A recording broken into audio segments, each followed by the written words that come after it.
श्री कृष्ण चैतन्य महाप्रभु नित्यानंद श्री अद्वैत गदाधर श्रीवास आदि भक्तवृंद।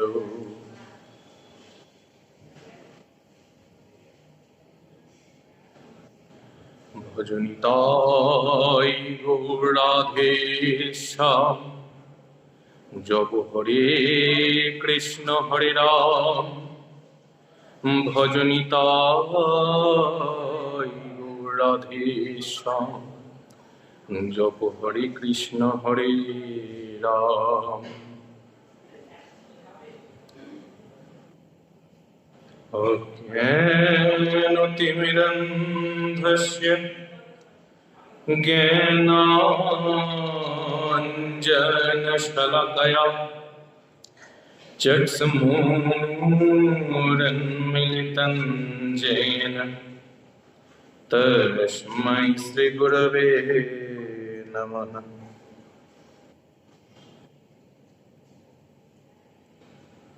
जय रूप सनातन भट्ट रघुनाथ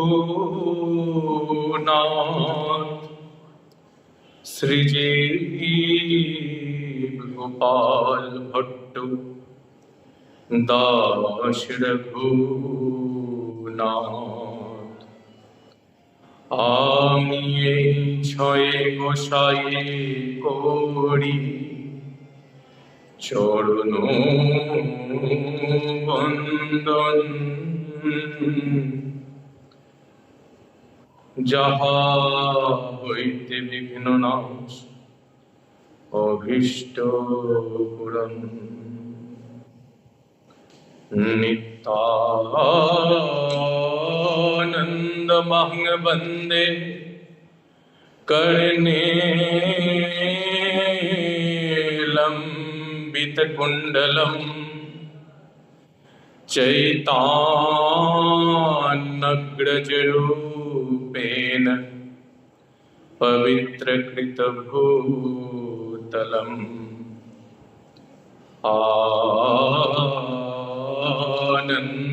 आनन्दलीलामय विग्रहाय हे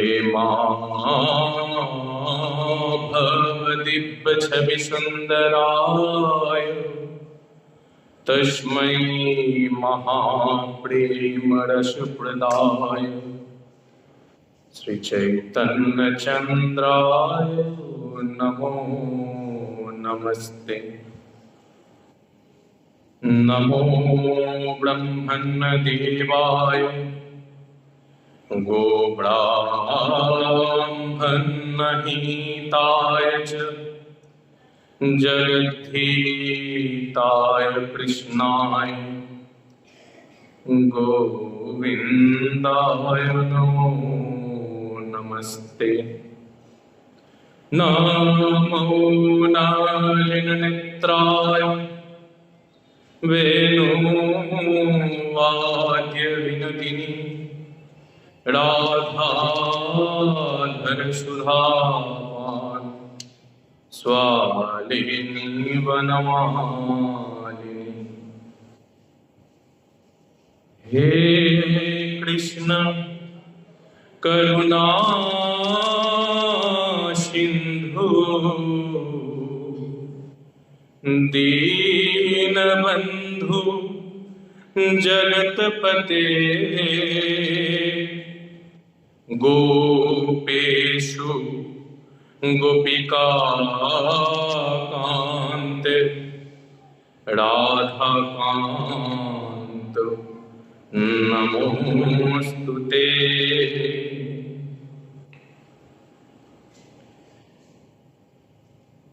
वाञ्छाकल्पतरुभ्यश्च कृपा सिन्धुभ्य एव च पतितानां पावनेभ्यो वैष्णवेभ्यो नमो नमः। ইষ্টদেব ভঞ্জা নিত্যানন্দ রায়, গৌর লীলা স্ফূর্তি হয় নিতাই কৃপায়। নবদ্বীপে গৌরচন্দ্র নিত্য বিলাস হয়, নিতাই কৃপায় সে লীলা স্ফূর্তি হয়। আমি সব শ্রোতা বৈষ্ণবে করি চরণে দণ্ডবৎ, সবাকার পদধূলি দেহ মস্তকে আমার। শ্রী গুরু প্রেমানন্দে নিতাই গৌর হরি বল, নিতাই গৌর হরি বল, নিতাই গৌর হরি বল, নিতাই গৌর হরি বল।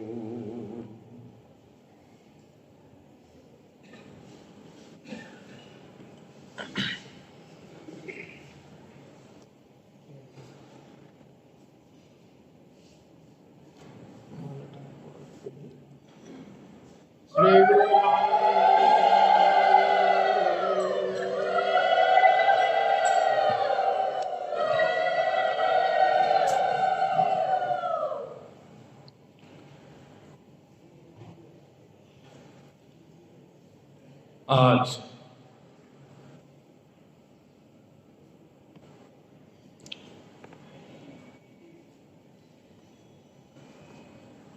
নিতাই গৌরে করুণা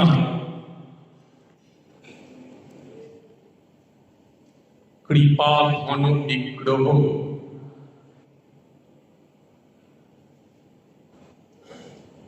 নবদ্বীপদার প্রাণধন ললিতা মায়ের সর্বস্ব ধন, প্রভু রামের সর্বস্ব ধন, পরম পূজনীয় শ্রী শ্রী রাধা রমণচরণ দাস দেবের স্মরণ তিথি মহোৎসব।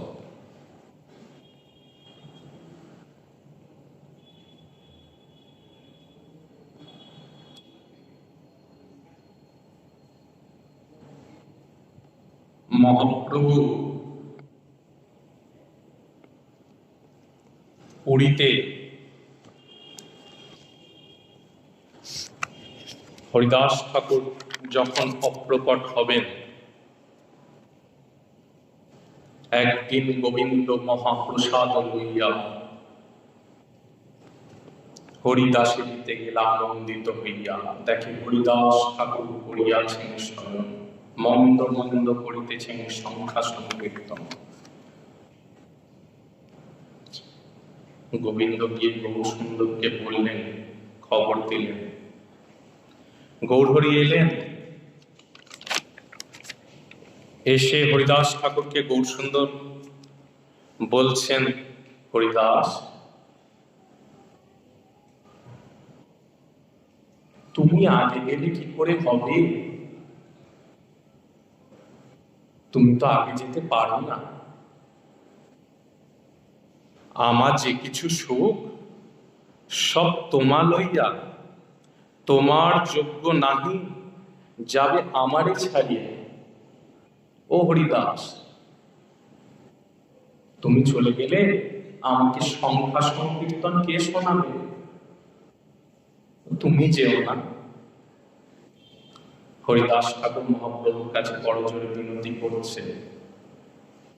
অদ্বৈত প্রভু পর্চা এসেছে, বাউল রে কহিও কহিয়াছে বাবুল, হাঁটি যেন আর না বিকায় চাউল। বাউল রে কহিও লোকে হইয়াছে বাবুল, হাটে যেন আর না বিকায় চাউল।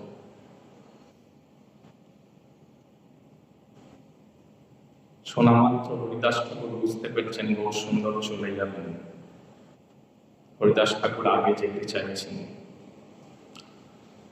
স্বাভাবিকভাবে মনে প্রশ্ন ওঠে যে প্রভু যেখানে যেতে বারণ করছেন সেখানে আত্মসুখৈক তাৎপর্য হরিদাস ঠাকুর কি করে এই কাজ করতে পারেন? প্রভুর সুখের জন্য তো থেকে যাওয়ার কথা আপাত দৃষ্টিতে দেখে তার মনে হয়। তাহলে প্রভুর বারণ না শুনে হরিদাস ঠাকুর কেন আত্মসুখৈক তাৎপর্যের কথা বলছেন না, এ সম্ভব নয়। হরিদাস ঠাকুর গৌর সুন্দরের যাতে পরম প্রেম, যাতে পরম সুখ হয় সেই দিকেই খেয়াল রাখছে। কেন না বলছে সেই স্বভাবে থাকেন নির্জনে। ঠাকুর হরিদাস মহাদৈনিক জগন্নাথ দর্শন করতে যান না, সিদ্ধ বকুলতলায় থাকেন, গৌর সুন্দরের কাছে যান না, গৌর হরিকে আলিঙ্গন দেন না। জগন হরিদাস বলে তো গৌর সুন্দরকে আলিঙ্গন করবে না তো? গৌরের হৃদয়ে তো কষ্ট, ভক্তকে তো আলিঙ্গন করার যে মনোবাসনা গৌরের মনে, সে বাসনা তো পূর্ণ হবে না গৌর যদি আগে চলে যায়। তাই গৌর হরি সেই বাসনা পূর্ণ করবে বলে গৌর হরির আগে অপ্রকট হবে। আর অপ্রকট হলে কিসের জাল, কিসের ধর্ম? ভক্ত তো চিন্ময় দেহ, গৌর সুন্দর বুকে নিয়ে আদর করছেন হরিদাস ঠাকুরকে। হরিদাস ঠাকুরকে গৌর সুন্দর বুকে নিয়ে আদর করছেন।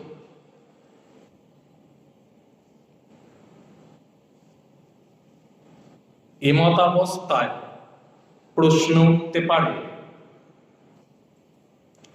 তা বুকে নিয়ে আদর করছেন, গৌর হরি মহোৎসব করছেন কেন? ভক্ত দেহ তো মৃতদেহ। বলছে না, ভক্ত দেহ কখনো মৃতদেহ হয় না। ভক্ত দেহ সর্বদাই চিন্ময়। অদ্যাপিও সেই লীলা করে গোড়া রায়, কোন কোন ভাগ্যবানে দেখিবারে পায়। ভৌম জাগতিক দেহ, সে দেহ ভক্ত দেহ নয়। ভক্ত দেহ সর্বদা চিন্ময়। গৌর হরি তাই প্রমাণ করছেন। তাই সেই চিন্ময় বস্তু তিরোভাব হয় না। তাই তিরোভাব নয় বলে হরিদাস ঠাকুর নিত্য বিরাজ করছেন। তাই গৌর সুন্দর আনন্দে মহোৎসব করছেন, ঘিরে ধরে সংকীর্তন করছেন, ভক্তকে বুকে ঝরে আনন্দে কাঁদছেন, আর আনন্দে তিরোভাব, আনন্দে সংকীর্তন করছেন, কারণ তিরোভাব হয় না। তাই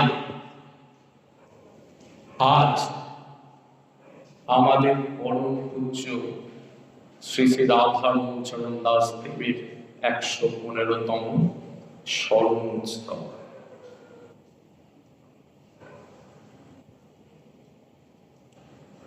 স্মরণ উৎসব কেন পালন করা হয়?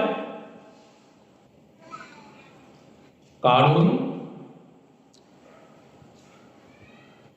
স্মরণ করব তার দেখানো পন্থাকে, তার দেখানো রাস্তাকে আমরা স্মরণ করব। তাই স্মরণ উৎসবের মাহাত্ম্য ইহাই, এর ব্যতীত কিছু নয়।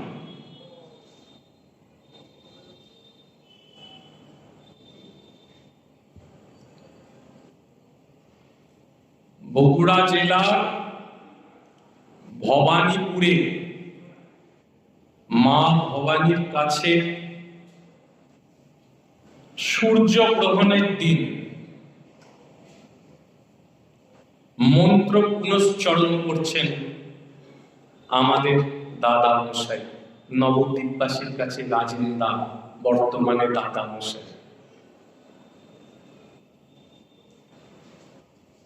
মা বললে,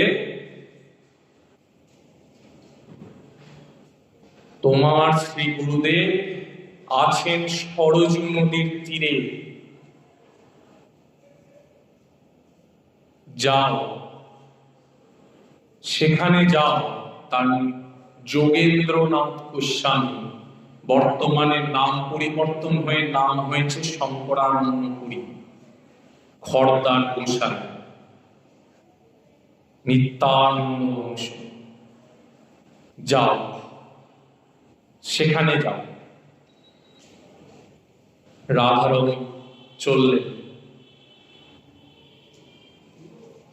শ্রী গুরুদেবকে দর্শন করতে। সরজী নদীর তীর ধরে চলছেন। যেতে যেতে দেখে এক বৃক্ষতলে বসে আছে এক দিব্যময় শরীর।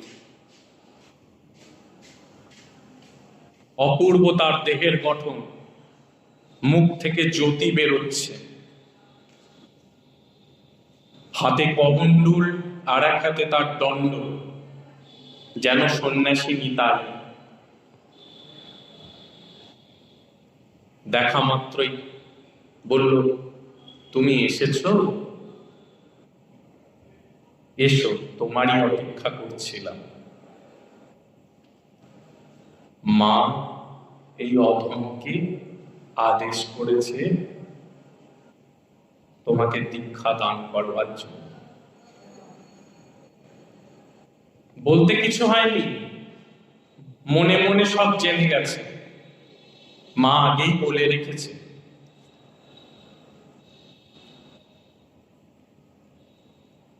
রাধারমণকে মন্ত্র দিলেন।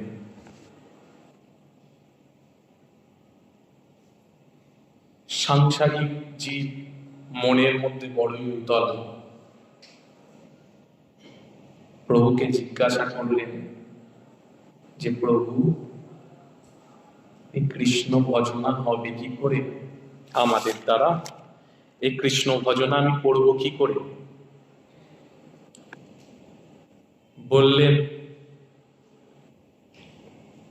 সমস্ত জীবের জানবে কৃষ্ণ অধিষ্ঠান,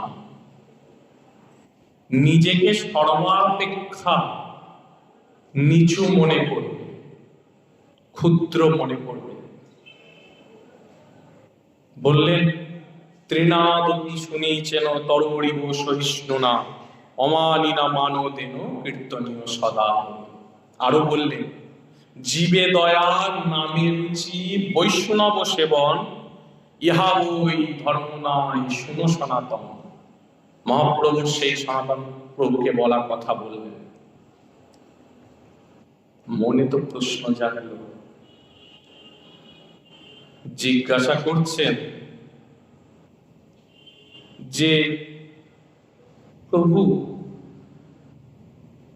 আপনি বললেন নিজেকে তৃণের থেকেও হীন মনে করতে, অথচ আপনি বলছেন জীবে দয়া করতে হবে।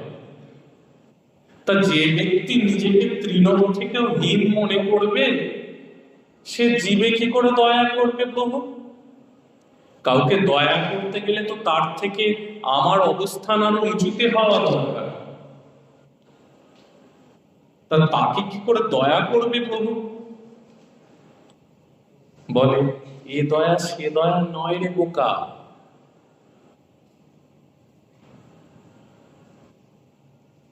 যেমন পিতা মাতা যদি অসুস্থ হয়, সন্তান যদি ঈশ্বরের কাছে পিতা মাতার আরোগ্য কামনা করে প্রার্থনা করে, তবে সন্তানের গুরুত্ব কি পিতা মাতার গুরুত্বের উপরে চলে যায়?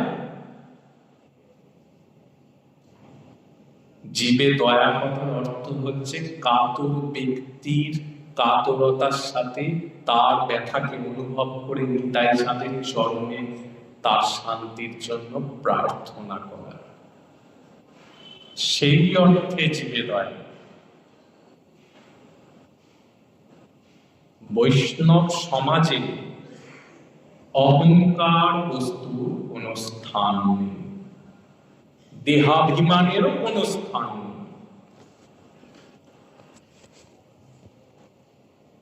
তাই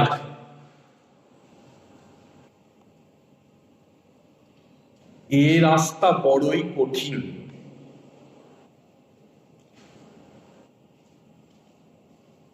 প্রতি মুহূর্তে অপরাধের ভয়। কেন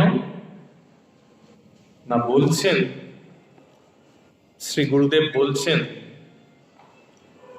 যে আমাদের যে ভজনের রাস্তা, সে রাস্তা কিরকম হবে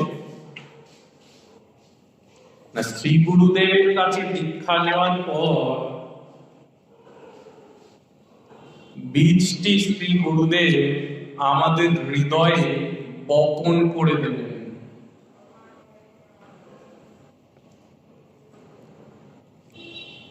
হৃদয়ের মধ্যে বীজটিকে ভালো করে বপন করে দেবেন। দিলে কি হবে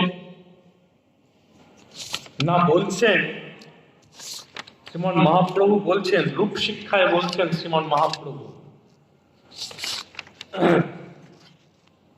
ব্রহ্মাণ্ড ভূমিতে কোন ভাগ্যবান জীব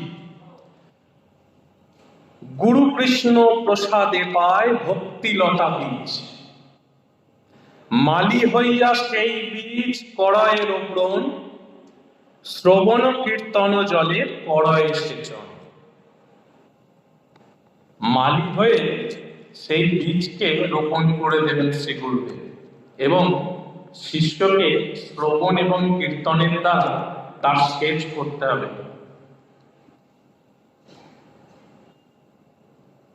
আছে না, শ্রবণং কীর্তনং বিষ্ণু শরণং পাদ সেবনং অর্চনং বন্দনং দাস্যং সক্ষাত্ম নিবেদনং। কলিজীবের জন্য দুটোই প্রধান, শ্রবণ এবং কীর্তন। এর ওপরে কিছু নাই। এই কীর্তন করতে করতে আমাদের দ্বারা তো ধ্যান হবার নয়, সামান্য মন্ত্র জপ করতে বসলেই এই মনটা ছুটে পালিয়ে যায়। ভাগবতী কথাও আমাদের জন্য নয়, বেশিক্ষণ ভাগবতী কথা হলেও আমাদের মন ছোটে, কিন্তু উদ্দণ্ড কীর্তন যদি কোথাও হয়, নামের মধ্যে ঝম্প বাজিয়ে মৃদঙ্গ নিয়ে ভজনিতায় রাধেশ্যাম জপ হরে কৃষ্ণ হরে রাম বলে উদ্দণ্ড কীর্তন হয়, তাহলে ওই মুহূর্তে আমাদের মন কোথাও যায় না। তাই বলছেন শ্রবণং কীর্তনং সর্বশ্রেষ্ঠ, তার মধ্যে কীর্তনং আরো শ্রেষ্ঠ। কীর্তনের ওপরে কিছু নাই। এই কীর্তন করতে করতে কি হবে না, উপজিয়া বারে লখা ব্রহ্মাণ্ড ভেদি যায়, বিরজা ব্রহ্মাণ্ড ভেদি পরব্রহ্ম পায়। হৃদয়ের যে বীজ, সে ভেদ করে তখন ব্রহ্মাণ্ডে চলে গেল, সেখানে পরব্রহ্ম পেল। ব্রহ্মলোকে আশা করে না, তাহলে কোথায় যায় সেখান থেকে না, বিষ্ণু লোকে চলে যায়, যেখানে বৈকুণ্ঠে নারায়ণ রয়েছে। তাহলে কি সেখানে থাকতে চায় না? না, ওখানেও আমাদের কোনো কাজ নেই। বলছে কি না, তবে যায় তদুপরি গোলক বৃন্দাবন, কৃষ্ণচরণ কল্পবৃক্ষ করে আরোহণ, তাহা বিস্তারিত হইয়া ফলে প্রেম ফল, আর ইহা মালি নিত্য সেচে শ্রবণাদি জল। বলছে নিত্য আমাদের নাম কীর্তন করে যেতে হবে, বন্ধ করলে হবে না। কেন না, এটা তো ভক্তি লতা, ভক্তি বৃক্ষ তো বলছে না। বৃক্ষ একবার হয়ে যাওয়ার পর তাকে আর জল দেওয়ার প্রয়োজন পড়ে না, কিন্তু লতা উদ্ভিদ খুব কোমল হয়, তাই এই লতা উদ্ভিদে বারবার জল দেওয়ার প্রয়োজন হয়ে পড়ে। কি জল না, এখানে নাম সংকীর্তন রূপী জল দিতে হবে। সতর্ক শুধু একটি জায়গায় থাকার দরকার। কোথায় না, যদি বৈষ্ণব অপরাধ উঠে হাতি মাতা, উপায়ে মা ছিন্দে তার ছিঁড়ি যায় পাতা। খুব ভজন করছি, ভজনানন্দী হয়ে হয়ে আমার হৃদয়ে আনন্দ পুলকিত হতে হতে হঠাৎ করে দেখবেন কোনো এক মুহূর্তে গিয়ে সে অনুভূতি নষ্ট হয়ে যাবে। কি না, বৈষ্ণব অপরাধ। এই সাধারণ জীবের মধ্যেও দেখা যায়। দেখবেন এই 365 দিনের মধ্যে নিজেরাই অনুভব করবেন, কোনো একটা বিশেষ দিনে আপনার স্মরণটা হঠাৎ খুব দৃঢ়ভাবে হতে লাগলো, আপনার দু চোখ বেয়ে জল পড়তে লাগলো, হ্যাঁ, করুণা আসতে লাগলো, আনন্দ হতে লাগলো। বাহ, বেশ ভালো লাগলো, খুব আনন্দ হলো তো আমার চিত্তে। আমার দু চোখ বেয়ে জল পড়ছে, খুব আনন্দ হচ্ছে, আমার ভালো লাগছে, আহা কি সুন্দর লাগছে। তাহলে পরের দিন আবার আমি ওই একই কীর্তন শ্রবণ করি, পরের দিনও আমার অল্প অল্প জল বেরোলো, তারপরের দিনও আমি ওই একই কীর্তন শ্রবণ করি, তখন আর আমার জল বেরোচ্ছে না। তখন আমার হৃদয় আর জল বেরোচ্ছে না। কেন কেন হচ্ছে না? নয়, প্রথমবার যখন আমি কেঁদে ফেলেছিলাম, কাঁদার পরে আমার ভেতরে যে অনুভূতিটা এসেছিল, সেই অনুভূতিটার জন্য আমার হৃদয়ে আমার অহংকার তৈরি হয়েছিল। আর অহংকারের কোনো স্থান নেই। যেই মুহূর্তে অহংকার চলে এলো, অমনি মুহূর্তে আমি নিজেকেই নিজে আপন মনে নিজের মনকেই নিজে বলতে গেলাম, আহা আজকে কি সুন্দর আমার স্বাদ হচ্ছে, কি ভালো লেগেছে। যেই লেগেছে পরের মুহূর্তের থেকে আমার আর চোখে সেই অনুভূতি আসছে না। এই কারণে, এইটাই আসল কারণ। তাই বলছে, যদি বৈষ্ণব অপরাধ উঠে আদি মাতা, বৈষ্ণব অপরাধ অনেক প্রকারের হয়।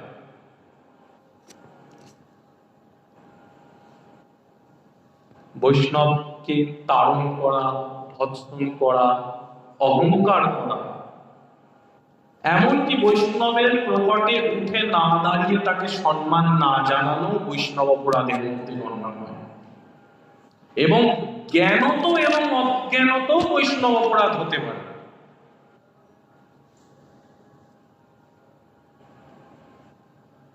খুব কঠিন রাস্তা। আর বৈষ্ণবকে তাহলে প্রভু, তাহলে বৈষ্ণব চিনিব কি করে? না বলছেন, অতএব যার মুখে এক কৃষ্ণ নাম, সেই তো বৈষ্ণব, তার করিবে সম্মান। কৃষ্ণ নাম নিরন্তর যাহারও বদনে, সেই সে বৈষ্ণব ভজ তাহারও চরণ। আর কি বলছেন? বলছেন, যাহারও দর্শনে মুখে আইসে কৃষ্ণ নাম, তাহারে জানিও তুমি বৈষ্ণব প্রধান। অর্থাৎ বৈষ্ণব কোন চিহ্নাদি দ্বারা লক্ষ্য হয় না, কোন বেশভূষা বা কিছু দ্বারা বোঝা যায় না। তাই তো বলছে, বৈষ্ণব চিনিতে নারে দেবেরও শপথি, মুই কঞ্চার হই শিশু অল্পমতি। বৈষ্ণব তো দেবতারাও চিনতে পারেন না, আমি কঞ্চার। তাই বলছেন যে যত জাতি, তাহলে বাঁচার উপায় কি? না বলছে, ব্রাহ্মণ আচণ্ডাল কুকুরান্ত করি, এই সে বৈষ্ণব ধর্ম সবারই প্রণীতি কর।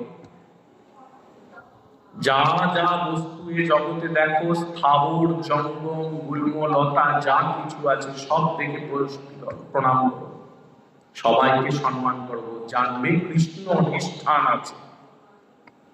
উত্তম হইয়া বৈষ্ণব হবে নিরভিমান, জীবে সম্মান দিলে জানি কৃষ্ণ অধিষ্ঠান। বাবাজি মশাই যখন সেবা সঙ্গমে প্রবেশ করতেন, আমার জ্যাঠা সনাতন অনুষ্ঠান, প্রপাত সনাতন অনুষ্ঠান মুখে শোনা যে একবার ফুল গাছ তলায় বাবাজি মশাইয়ের পায়ে একটা ইট লেগে গেছিল। নিমাই চাঁদ গোস্বামীর সঙ্গে দেখা করতে সোনার গৌড়ে আসছেন, ভেতর পায়ে একটা ইট লেগে গেছিল। বাবাজি মশাই এর হয়ে ইটটাকে প্রণাম করছেন।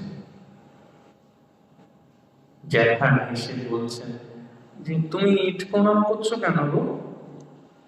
বলছে, ও তো নিতাই চাঁদ। এই লোকটারই সাজে অন্তরে নিতাই, বাহিরে নিতাই, নিতাই জগতময়, দশদিকময় নিতাই সুন্দর হয়, নিতাই কথা শেখায়, এই লোকটারই সাজে। আচার্য তো সে যে নিজে আচরণ করে জগৎকে শিক্ষা দান করে। আচার্য থেকেই তো পরবর্তী প্রজন্ম শেখে। আচার্যর যদি আচরণ সঠিক না হয়, তাহলে সে কিসের আচার্য? এই হচ্ছে আচার্য, এই হচ্ছে প্রকৃত আচার্য উদাহরণ। তা চতুর্দিকে আগুন জ্বলছে, তার মাঝখানে বসে খুব সাবধানে শুধু ভজন করতে হবে, যাতে কখন না বৈষ্ণব অপরাধ হয়ে যায়। যদি বৈষ্ণব অপরাধ হয়ে যায় তাহলে তার সমস্ত দ্বার বন্ধ হয়ে যাবে। সমস্ত দরজা তার জীবনের সঙ্গে সঙ্গে সেখানেই বন্ধ হয়ে যাবে। বলছে বৈষ্ণব অপরাধ তাহলে কোন জায়গায় বলা আছে নাকি যে এরকম গুরু বৈষ্ণব, সাধু গুরু বৈষ্ণবের চরণে অপরাধ হলে বন্ধ হয়ে যাবে? বলছে হ্যাঁ বলা আছে। সনাতন গোস্বামী পাদ বলেছেন। কি বলেছেন? সনাতন গোস্বামী পাদ বলেছেন যে মহিমায় গুরু কৃষ্ণ এক করে জানো, গুরু আজ্ঞাড়িতে সব সত্য পরিমাণ, আশ্রয় করিয়া ভজ শ্রী গুরু শরণ, যাহা হইতে মিলে ভাই কৃষ্ণ প্রেম ধন, জীবের নিস্তার লাগি নন্দ সুত করি, ভুবনে প্রকাশ হয় গুরু রূপ ধরি, মহিমায় গুরু কৃষ্ণ এক করি জানো, গুরু আজ্ঞা হৃদে সব সত্য পরিমাণ। আবার বলছি গুরু আজ্ঞা হৃদে সব সত্য পরিমাণ। শ্রী গুরুদেব কি আজ্ঞা করেছিলেন? পরম্পরা হিসেবে চিন্তা করে আমরা একবার বসে চিন্তা করে দেখি আমরা কি সেই গুরু আজ্ঞা পালন করতে পারছি? সত্য জ্ঞানে গুরু বাক্য যাহার বিশ্বাস, অবশ্য তাহার হয় ব্রজভূমি বাস। তাহলে ব্রজভূমিতে বাস পাওয়ার সবার অভিলাষা আছে, তাই না? একটা মজার গল্প বলি, এ সত্য ঘটনা, বিনোদ বাবার মুখে শোনা। রাধাকুণ্ডে থাকেন এক মহাত্মা, তার মুখের ঘটনা। তিনি বলছেন এক বিষয়ী লোক, তার প্রচুর সম্পত্তি, সমস্ত সম্পত্তি ছেড়ে দিয়ে সে ব্রজে গেছে। সঙ্গ পেয়েছেন সাধুদের, বলেছে চলো ব্রজে চলো, এসব সম্পত্তি দিয়ে কি হবে, এসব ছেড়ে দাও, জড় বস্তু এসব কিছু নেই, চলো ব্রজে চলো, সাধনা করবে। ব্রজে গেছেন, সাধনা করবেন, সব ভুলে গেছে, সব ছেড়ে দিয়েছে, জমি জমা, সেখানে গিয়ে ভেগ নিয়ে বৈষ্ণব হয়ে রয়েছেন, রাধারানী নাম করছেন, আনন্দে জীবন কাটাচ্ছেন। এমাতাবস্থায় বাংলা থেকে তারই অঞ্চলের এক ব্যক্তি গিয়ে তার সঙ্গে দেখা করে বলছেন যে আরে তুমি এখানে বসে আছো, ওখানে তোমার জমি কত লোক নিয়ে নিচ্ছে, তুমি কি করছো? যেই না বলা, এ তো তখন ভজনানন্দী, যেই না বলা সঙ্গে সঙ্গে অকথ্য ভাষায় গালাগালি, যা না তুমি যাও এখান থেকে। সে তো বলছে আহা আহা, তুমি রাগ করছো কেন বাবা? রাগ করো না, তুমি যে রাধা কৃষ্ণের সেবা করছো, তা তোমার যত জমি আছে সেগুলো বিক্রি করে সেই অর্থ দিয়ে সেবা করলে কত সুন্দর ভোগ দিতে পারবে, তো এটা তুমি বোঝো। তো চলো 7 দিনের জন্য চলো, গিয়ে তোমার যা জমি জমা আছে তুমি বিক্রি করে দিয়ে সে টাকা তো গোবিন্দচরণেই দেবে, চলে আসো। দেখুন মায়া ঢুকছে, মায়া কিরকম ব্যাকা পথে ঢুকছে, দেখুন মায়া কেমন ব্যাকা পথে ঢুকছে, দেখুন দুর্বলতার জায়গায় সুড়সুড়ি দিচ্ছে মায়া। তা বলছে আচ্ছা ঠিক আছে, তাহলে তাই করি।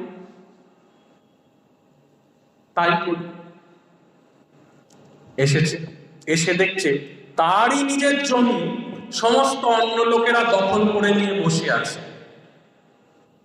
সে তো রেগে গেছে, বলছে যে বাবা ঠিক আছে, এবার যা হয়েছে হয়েছে, তোরা এবার যা, আমি এই জমি বিক্রি করে দিয়ে আমার গৌর গোবিন্দের সেবায় লাগাবো।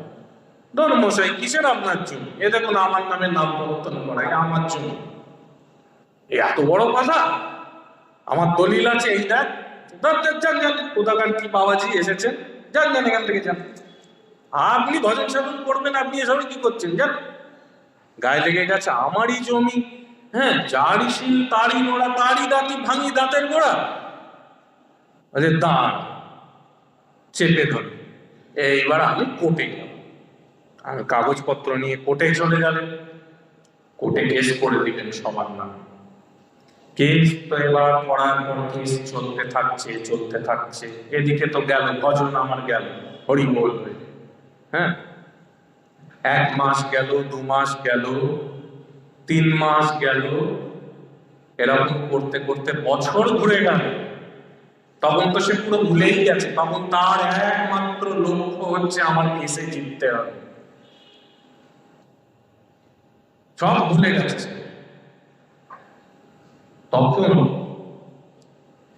জাল কাগজ করে জেতার চেষ্টা করছে। ব্যাস, হুজুর ধরে ফেলেছে, যাও তোমার জেল হবে। কারাগারে চলে গেল। দেখুন কি অবস্থা। তা মনে প্রশ্ন আসতে পারে, তাহলে গোবিন্দের জন্য যে আমি এত কিছু করবো ভাবছিলাম, তা কি সে কি হবে না? তাহলে তো দেখা যাচ্ছে যখন বড়াল বাড়িতে যখন গুরুদেবের কৃপা পেয়ে, হ্যাঁ, বড় বাবাজি যখন এলেন, তখন গৌরহরি দাস যখন পাশে ক্ষেত করছে দেখে তোর বড় বাবা তো তখন ব্যঙ্গ করে বললেন, যখন এসবই করার ছিল তাহলে আর সংসার ছেড়ে আসলে কেন? দুপা গিয়েই হৃদয় কি অনুভব করলেন যে না, এ তো নিজের জন্য করছে না, তা আত্মসুখৈক্য তাৎপর্য নয়, যা করছেন গোবিন্দর জন্য এবং তার আনুগত্য নিয়ে করছেন। কার আনুগত্য নিয়ে করছেন? না, সিদ্ধ জগন্নাথ দাস বাবার আনুগত্য নিয়ে। যেমন গুরু তার তেমন চেলা। সিদ্ধ জগন্নাথ দাস বাবার আনুগত্য নিয়ে করছেন। এই সিদ্ধ জগন্নাথ দাস বাবার আনুগত্য নিয়ে করছেন, সেই শক্তি রাধারমণের হৃদয়ে অনুভব করা গিয়ে চরণ ধরে বলছেন যে আমাকে তাহলে আমি আপনার থেকেই ফেঁকল। তাহলে এনার ক্ষেত্রে যদি কৃষ্ণ সুখৈক্য তাৎপর্য হয়, সেই বৈষ্ণবের কি অপরাধ ছিল? তিনিও তো নিজ সম্পত্তি বেচে গোবিন্দের ইয়েতেই আসলেন না। প্রভু, আমি তোমার খেলার পুতুল, তুমি যেমন নাচাও তেমনি নাচি। আমি নাচবো আর তোমাকে আমি এটা করবো তাই তোমার সুখ হবে, সেই অধিকার কে দিয়েছে? সে বিচারের অধিকার। তাহলে তো সনাতন গোস্বামী পাদ লবণ খুঁজতে চলে যেতেন গোবিন্দের কথায়। আটার গোলা করে কেন খেতে দিচ্ছেন? যখন গোবিন্দ বলছেন যে ওরে একটু নুন দে আমাকে, আমি আর খেতে পাচ্ছি না, বলে আচ্ছা ঠিক আছে নুন নিয়ে আসছি। কই তা তো বলেননি, একবারও কি বলেছেন? বলছেন না না, ওসব হবে না, এখানে ওসব হবে না। যদি ওসব তোমাকে নিতে হয় ভালো করে শুনে রাখো, তাহলে অন্য জায়গায় চলে যেতে পারো, রাস্তা খোলা আছে। বলছে না বাবা, তুমি যা দিচ্ছিস তাই। বুঝতে পারছেন পার্থক্যটা কোথায়? খুব সূক্ষ্ম। যে জন কৃষ্ণ ভজে সে বড় চতুর। খুব সূক্ষ্ম পার্থক্য। তাই রাধারম চরণদাস দেব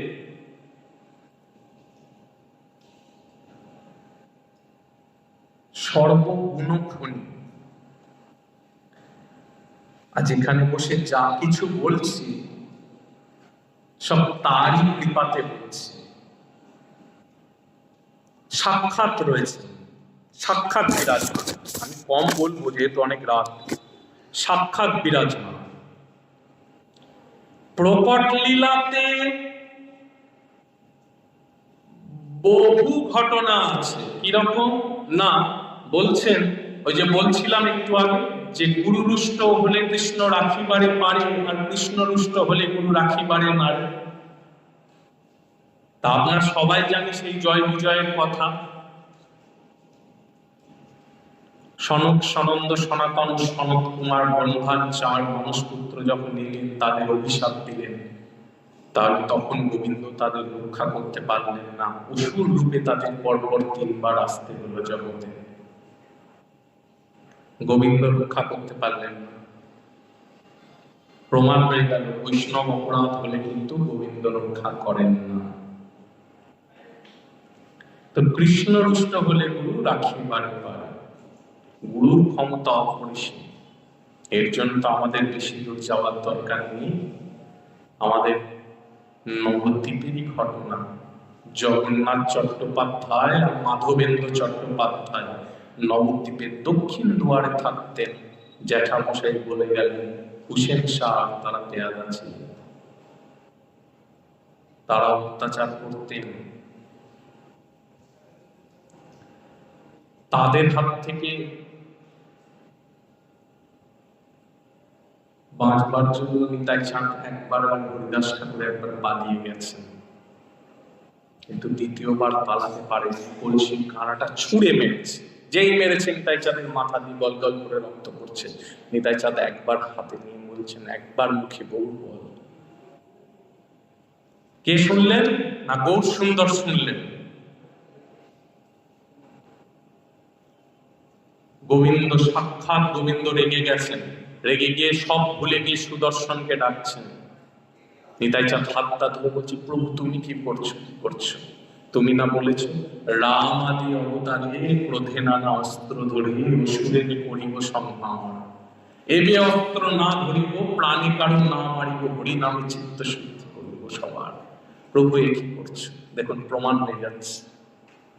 আর এই নিতাই চাঁদ তো জগৎগুরু নিত্যানন্দ, আর এই নিতাই চাঁদের কৃপা অনুবিগ্রহ হচ্ছেন আমাদের রাধারমণ চরণদাস দেব। একবার কেমন মহিমা দেখুন। একবার দক্ষিণেশ্বর মন্দিরে রামকৃষ্ণ দেবের কাছে এক চাষি তার পুত্রকে কোলে করে নিয়ে গিয়ে চিৎকার করে কাঁদছেন, বলছে বাবা শুনেছি তুই মহাত্মা, আমার ছেলেটাকে বাঁচিয়ে দে বাবা। রামকৃষ্ণদেব বলছে কেন রে, কি হয়েছে, কি হয়েছে? বলছে ওকে সাপে কেটেছে।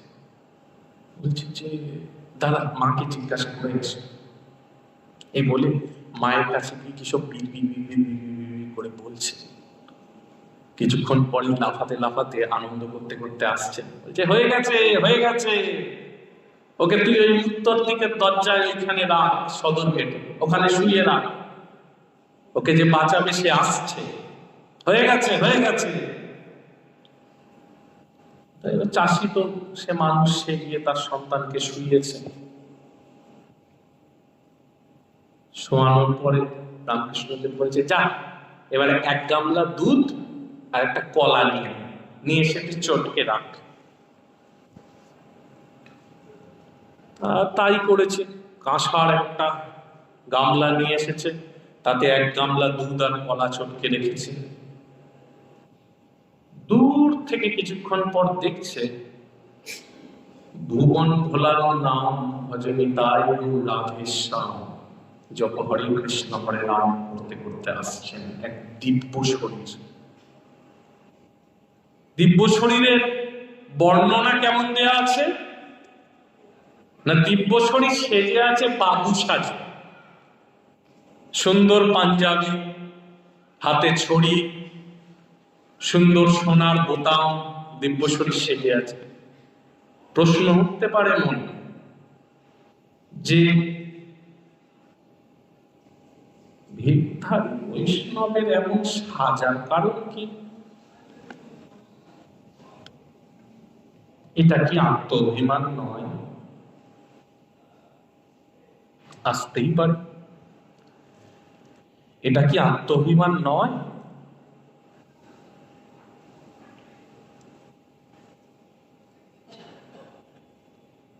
এই যে দেহটা, এই দেহটা তো আমার দেহ নয়। কেন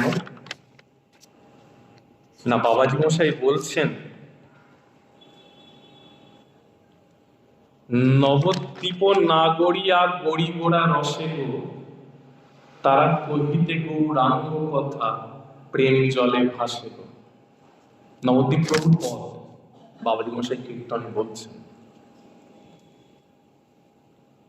ভাব পরে ভাবিনি পুলক ভরে ভোরা গো, তারা শ্রবণে নয়নে মনি গোড়া গোড়া গোড়া গো। তারা গোরচনা আবির নিবিড় করিয়া মাখে গায়ে গো, যতন করিয়া গোড়া নাম লিখে তার গায়ে গো। সব গায়ের মধ্যে করছে,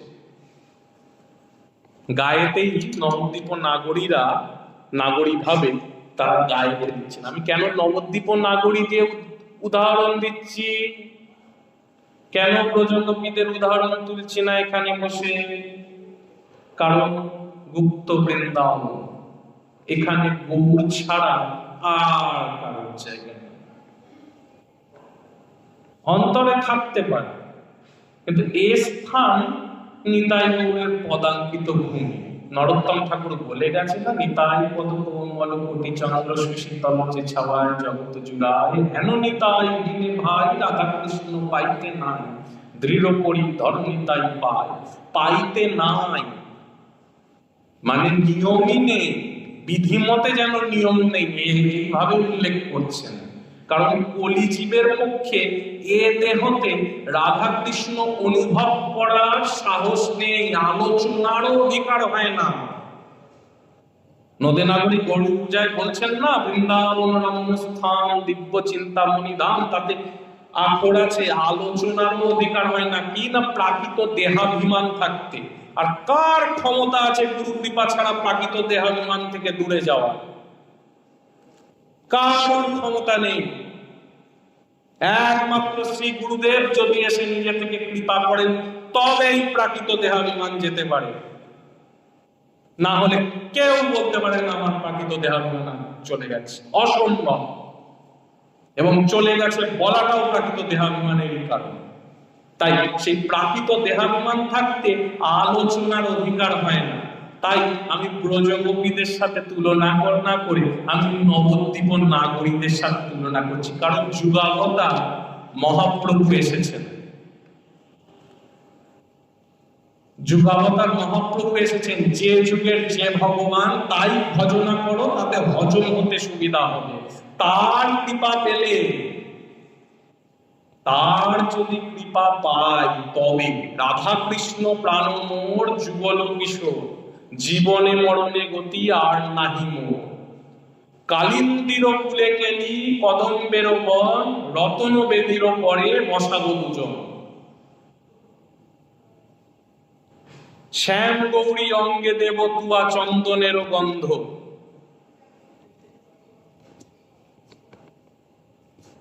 এই যে সেবার যেগুলো, লাস্ট লাইন কি আছে নরোত্তমের পদে, নরোত্তম ঠাকুরের পদে বলছেন, ললিতা বিশাখা আদি যত সখী বৃন্দ, আশ্রয় করিয়া ভজ চরণারবিন্দ। তারপরে কি বলছেন না, শ্রীকৃষ্ণ চৈতন্য প্রভু দাসের অনুদাস, সেবা অভিলাষ মাগে নরোত্তম দাস। সেবা করার অধিকার অনেক পরের কথা।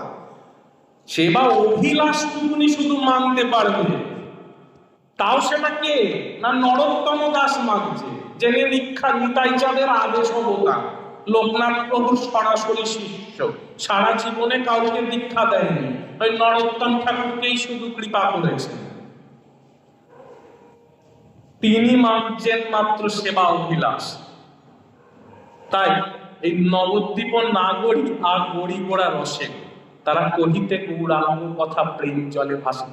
তাই রাধারমণ এই শরীরটাকে নিজের শরীর মনে করছেন না, তারা অঙ্গেতে গৌর নাম লিখে নামের পানে চেয়ে দেখ বলে। তারা নামেতে দেখে মূরতি বাঁকা। নাম আর নামী, নাম আর নামীর মধ্যে নামের মাহাত্ম্য বেশি।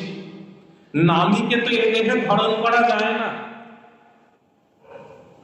এই প্রাকৃত দেহাভিমান নিয়ে এ দেহেতে নামীকে ধারণ করা যায় না, ধারণের ক্ষমতাও নেই, কিন্তু নাম ধারণ করা যায়। তাই নিজ অঙ্গে গৌর নাম লিখে নামের পানে চেয়ে তারা বলছেন, দেখছেন নামেতে দেখে গৌর আঁকা। তাই আমার এই যে দেহ,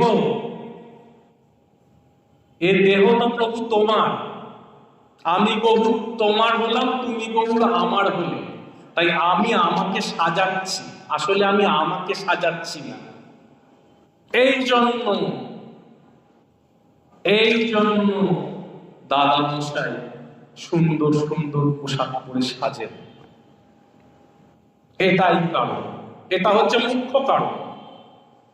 কারণ আমার ইচ্ছা না হলে কার ক্ষমতা আমাকে সাজায়? আরে আমার ইচ্ছা কি আমার জন্য নাকি? আমি তো নিতাই চাঁদের জন্য, তাই আমি সাজছি। আর দ্বিতীয় গৌণ ইচ্ছা কি না, ভক্ত মনোবাসনা পূর্ণ করব বলে। যেমন গৌর সুন্দর প্রকট হলেন কি না, এতিন বাঞ্ছিত ধন, দাদা বলে গেলেন একটু আগে, এতিন বাঞ্ছিত ধন ব্রজে না হইল গ্রহণ, কি করিব না পাইয়া। তাই এতিন বাঞ্ছিত ধনের মধ্যে আরেকটা জিনিস আমি কিন্তু বলিনি না, কলিযুগে এসে সমস্ত জীব উদ্ধার করবো সে কথা আমি বলিনি, জীবের মনোবাসনা পূর্ণ করবো সে কথা কিন্তু আমি বলিনি। সে প্রেমের মাধুরী কেমন, সে প্রেমের কি বাসুক, এগুলো তো সব আমার আর নিজের জন্য, আমি তো গম্ভীরান হয়ে গিয়ে এগুলো অনুভব করছি। হ্যাঁ, তা এখানেও ঠিক তাই, এ তো তারই কৃপা ঘন বিগ্রহ। আমার নিজের সুখের জন্য আমি সাজবো, আর তোদের সুখের জন্যও আমি সাজবো। তাই তোরা স্মরণ যখন করবি তখন আমার মাধ্যমে স্মরণ কর। তাহলে স্মরণ কি করে করবি? তোদের কি ক্ষমতা আছে স্মরণ করা? তোরা তো অহংকারে ডগমগ, তোরা তো নিন্দা করতে আগে ব্যস্ত। আগে নিজের পেছনটা দেখ,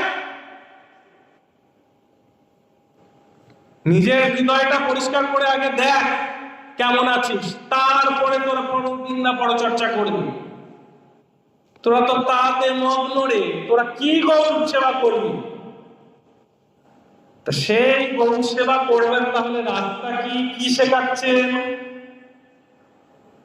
না শেখাচ্ছেন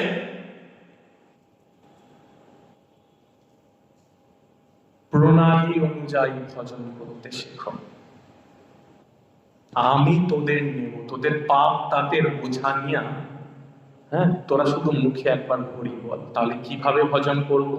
আমি কি তাহলে স্মরণ করবো গৌর সুন্দর? কি বলেন না, গৌর সুন্দর কি স্মরণ কি করে করবে? সে অধিকার নেই, সে ক্ষমতাও নেই, সে অধিকারও নেই। তাহলে না, আমি আমার শ্রী গুরুদেবকে স্মরণ করব।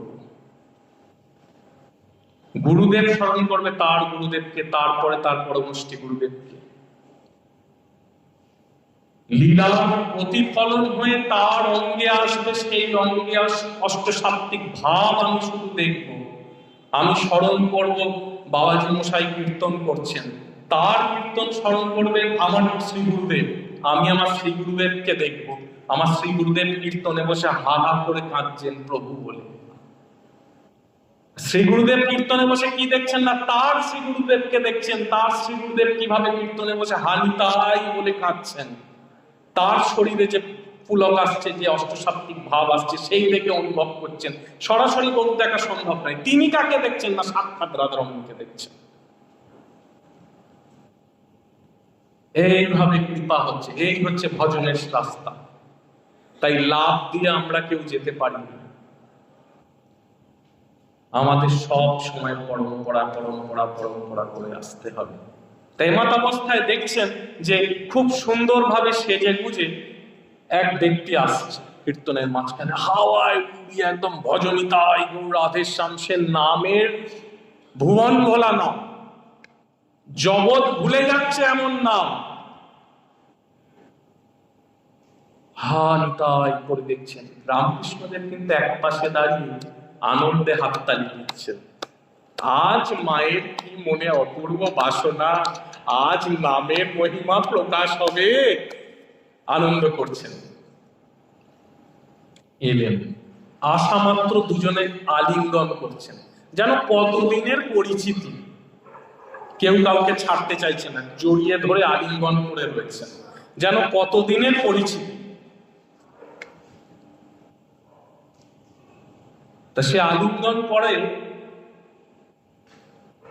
বহুক্ষণ রইল, ছাড়ার পর বলছেন, এই দেখ, একে তোকে বাঁচাতে হবে। কেন? তুই তো তোর মাকে বলতে পারতিস, বলছে না না, মা ইচ্ছা নাই, আজকে নামের মহিমা প্রকাশ হবে। চল তাই, চল ঘুরে ঘুরে নাম করো। ঘুরে ঘুরে নাম করছে, নাম করতে করতে করতে করতে ওই সুন্দর বস্ত্র, সোনার বোতাম সব ছিঁড়ে ফেলে দিল। হ্যাঁ, আমাদের তো মোবাইলটা যদি ওইখানে পড়ে থাকে, আমি তো উঠে গিয়ে এক্ষুনি ব্যাসাসন ছেড়ে চলে যাবো, রে বাপরে আমার মোবাইল কোথায় গেল। এই তো চটি নিয়ে গেল, এক্ষুনি আপনারা ভাগবত পাঠ, ঠিক আছে প্রভু রক্ষা করবেন, অপরাধ ক্ষমা করবেন, আমার চটিটা আগে তুলে আন, পরে আমি ভাগবত পাঠ শুনে নেব। আপনার কাছে অনেক শুনলাম, তা এক্ষুনি দৌড়ে চলে যাবো। তো কোথায় গেল সোনার বোতাম, কোথায় গেল সোনার জাম, সব ছিঁড়ে চলে গেল। নাম করতে করতে করতে করতে বল শ্রেণীত্যানন্দ, বল শ্রেণীত্যানন্দ, কোথাও চরিত সুধা বা কোথাও তো আমি অন্তত পড়িনি বল শ্রী গৌর সুন্দর বা জয় গৌর সুন্দর বলে কিছু পড়েছে, কোথাও আমি পড়িনি, হয়তো গুরুজনরা কেউ জেনে থাকবে, আমি দেখিনি। ও তো নিতাই নিতাই করেই মনে হয় পুরোটা গেল। যা কিছু করেছে নামের মহিমাও প্রকাশ করেছে নিতাই চরণ ধরে, নামের মহিমাও প্রকাশ করছে নিতাই চরণ ধরে। বল শ্রী নিত্যানন্দ বলে মাথায় দুবার লাথি মারলেন, যেই না লাথি মারা সঙ্গে সঙ্গে ছেলেটা উঠে ধরে রাধানন্দের চরণ ধরে হা হা হা হা করে কাঁদতে লেগেছে। নামের মহিমা প্রকাশ পাচ্ছে। কেন? আরো আছে।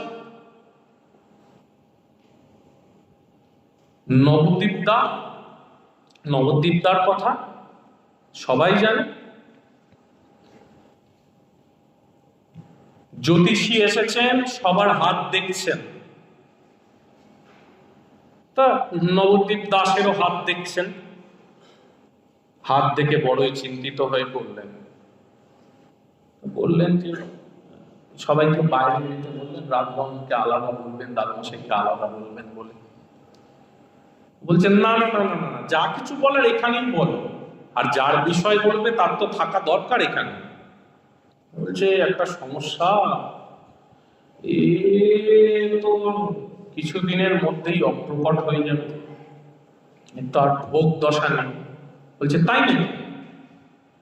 বলছে হ্যাঁ, নবদ্বীপ দাস নির্বিকার, নবদ্বীপ দাস পুরো নির্বিকার। সে তো আমি জানি, আমার জন্মের সময় এক পুষ্টি করা হয়েছিল, তাতেই বলে দেওয়া হয়েছিল অমুক দিন অমুক তারিখ আমি আর থাকবো। বলছি কিভাবে যাবে? আমার মনে হচ্ছে সর্দি কাশিতেই যাবে, জ্বর এসে যাবে। যা তাই বলেছে। কিছুদিন পর থেকেই নবদ্বীপ দাসের শরীর খারাপ হলো, জ্বর হলো, জ্বর আর কিছুতেই কমছে না। এরকম করতে করতে সেই দিন এলো যেদিন চলে যাওয়ার দিন, যেদিন ভোগ্য দশা শেষ। নবদ্বীপ দাসকে বাইরে এনে শোয়ানো হলো, চোখ কপালে উঠে গেছে, সবাই ঘিরে ঘিরে ঘিরে ঘিরে নাম করছেন। বলল তোল, বগলের তলায় হাত দিয়ে এরকম করে তুলে দাঁড় করা। দুজন তুলে দাঁড় করালেন। নবদ্বীপ দাসকে জড়িয়ে ধরলেন, বাঁ কাঁধে মাথা রাখলেন, আর সবাই ঘিরে ঘিরে ঘিরে ঘিরে নাম করছেন, ভজনিতাই গৌর রাধেশ্যাম, জপ হরে কৃষ্ণ হরে রাম, ভজনিতাই গৌর রাধেশ্যাম। হঠাৎ করে হুঙ্কার দিলেন, বল শ্রী নিত্যানন্দ, বল শ্রী নিত্যানন্দ। যেই বললেন সেই ক্ষমতায়, সেই ঐশ্বর্য শক্তিতে নবদ্বীপ দাস মাথা তুললেন। মাথা সবে তুলেছেন, দিয়ে আরো একবার হুঙ্কার দিয়ে বললেন, বল শ্রী নিত্যানন্দ গর্দ হরি। যেই বললেন তখন নবদ্বীপ দাস নাচতে লেগেছেন। যখন তুলেছে তখন মাজার থেকে নিচুতে ঝুলে পড়ে যাচ্ছে, নেই, স্নায়ু বন্ধ হয়ে গেছে, স্নায়ু চালু হয়ে গেছে, স্নায়ু চালু হয়ে গেছে। কি ক্ষমতা! তার চেপে ধরেছে। তখন জিজ্ঞাসা করছেন যে যার ভোগ্য দশা শেষ হয়ে গেল তাকে কি করে বাঁচানো সম্ভব? কিন্তু বিধির বিধান খণ্ডন হয়ে যাচ্ছে নাকি? ভোগ্যদশা শেষ হয়ে গেল, বাঁচিয়ে দিলে কি করে সম্ভব? তো বিধির বিধান শেষ হয়ে যাচ্ছে নাকি? বলছে দেখুন,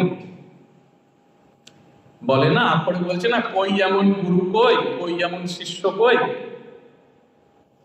বলছে আয়ু দেওয়া যায় না তো ঠিক, কিন্তু ধার তো দেওয়া যায়। নিতাই সাহেবের কাছে লীলা করেছেন 52 বছর মাত্র, তা আয়ু তো ধার দিয়ে দিয়ে দিয়ে দিয়েই শেষ করে দিয়েছে। আনতে গোটা 20-25 জনকে তো মনে হয় আয়ুই ধার দিয়েছেন, যেগুলো উল্লেখই মুড়ি মুরগির মতন বিলিয়েছে।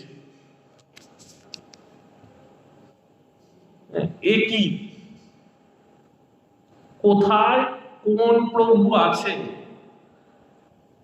যার মধ্যে এত রস, এত মহিমা? কোথায় আছে? এটা আমি দেখি না, আমার তো চোখে পড়ে না।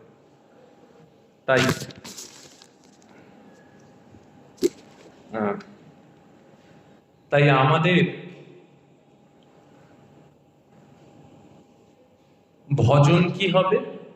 এই রাধারমণ গণের যারা আছে তাদের ভজনা কি হওয়া উচিত?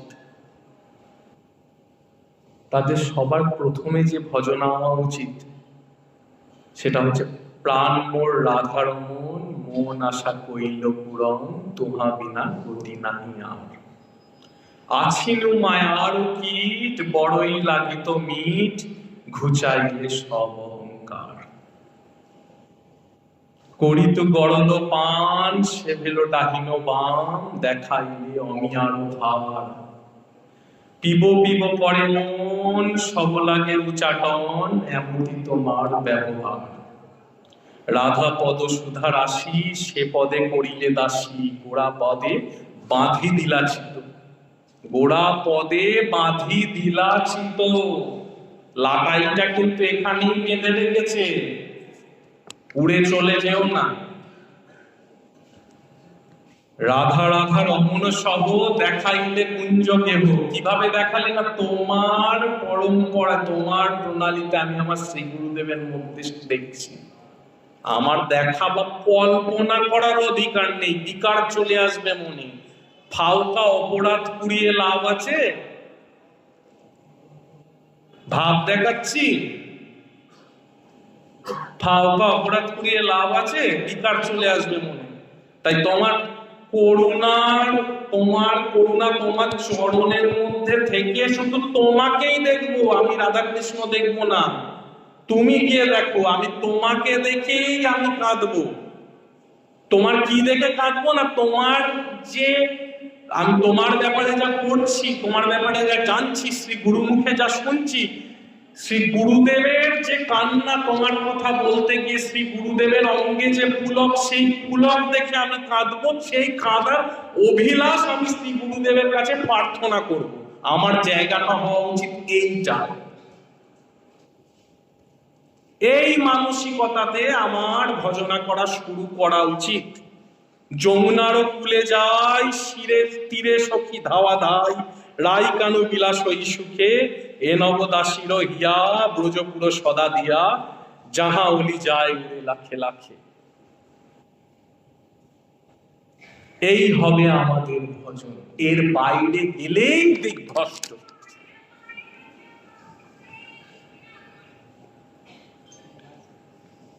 তাই তো বলছেন অনাথের শুষ্ক হিয়া,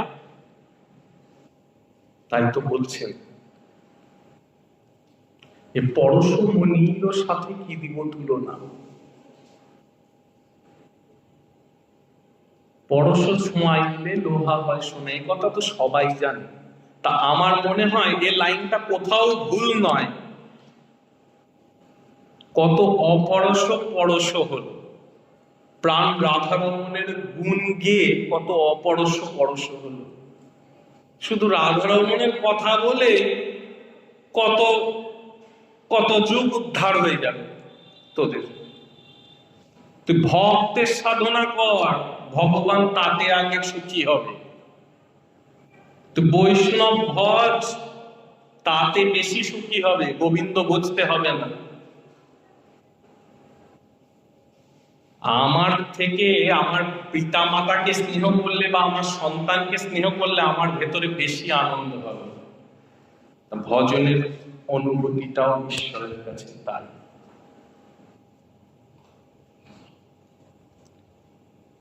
আজ